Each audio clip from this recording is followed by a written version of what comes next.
How bad are things in Venezuela? Ask Ana Cedeño as she scours the city's markets, desperately trying to keep enough food on the table. 2 bananas and 7 tomatoes. This is all the food I can buy with my salary for the next month. In Venezuela, there's no education, no medicine. The list goes on. This is tough. Every day is a battle just to keep living.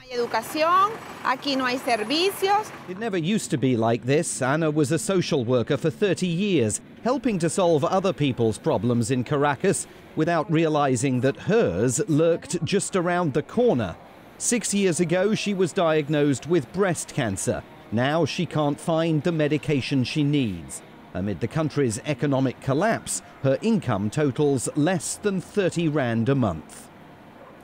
We eat and survive only because we've been selling personal items to buy protein like eggs. And that's it. Once I have nothing left to sell, I don't know what we'll do.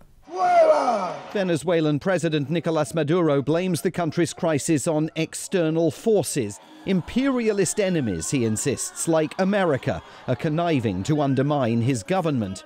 That could be a reference to US sanctions on the country.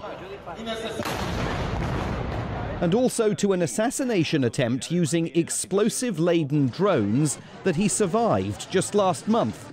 But many economists argue Venezuela's problems lie firmly at Venezuela's door.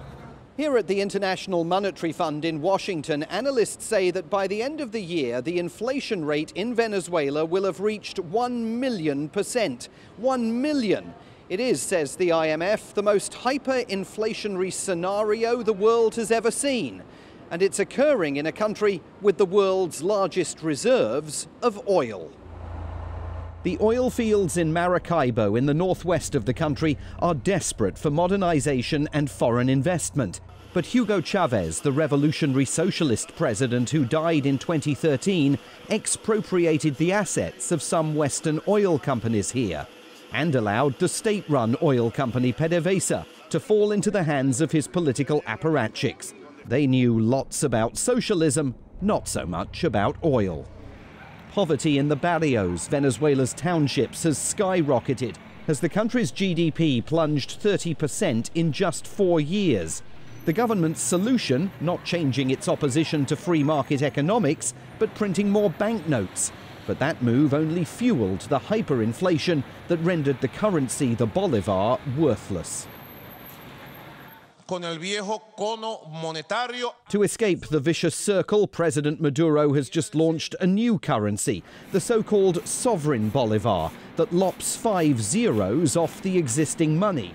He says its value will be pegged somehow to the country's oil reserves, but economists can't explain how that tie-in will work.